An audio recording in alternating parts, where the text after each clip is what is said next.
presented by Kanchan Recording Studio, Asapur, Tower Chowk, Darbhanga. कदम कदम पे बहारों ने साथ छोड़ा, कदम कदम पे बहारों ने साथ छोड़ा, जरूरत पड़ी तो यारों ने साथ छोड़ा, जरूरत पड़ी तो यारों ने साथ छोड़ा। Presented by Kanchan Recording Studio, Asapur, Tower Chowk, Darbhanga. तोरा से प्यार हम कर ले बोगे,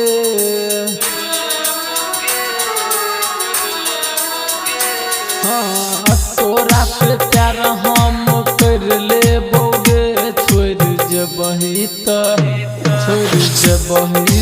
दुनिया से चल जेबोगे, छोड़ जबही तो दुनिया से चल जेबोगे।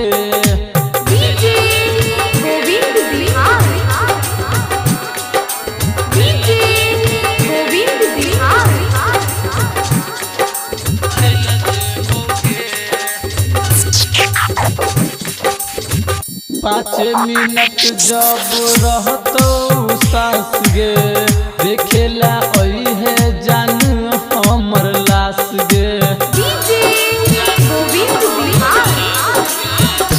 हाँ 5 मिनट जब रहतो सास गे, देखेला ओई है जान हमर लाश गे। दुनिया से नाम अब मिट जेतोगे, दुनिया से नाम अब मिट जेतोगे, छोड़ जबही तो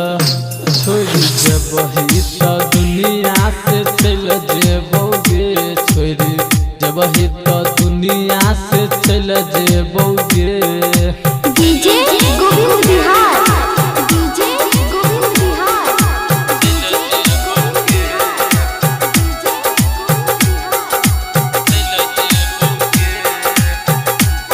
Presented